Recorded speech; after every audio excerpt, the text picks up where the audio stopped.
Beautiful pink flowering plants you'll want for your front door. Petunias, from South America, thrive in full sun, ideal for baskets. They attract hummingbirds, needing consistent care. Begonias from the Semperflorens and Nonstop series thrive in partial shade, boasting waxy foliage and pink blooms. They prefer well-draining soil and minimal deadheading, making them ideal for north-facing porches with limited sun.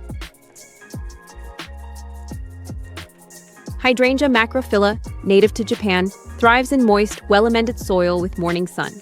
Varieties like blush pink offer large blooms. Long-lived, non-invasive, they attract bees, making them eco-friendly. Pink impatiens, including sun patiens and traditional impatiens, thrive in shady areas and are excellent for brightening low-light spaces. They resist mildew, but regular watering and occasional fertilization are key to keeping them vibrant, healthy, and blooming beautifully throughout the growing season. Fuchsias, from Central and South America, thrive in shade, showcasing two-tone blossoms. They prefer cool nights and consistent moisture, so mist leaves during heat. Pinch tips for bushier plants with more flower spikes.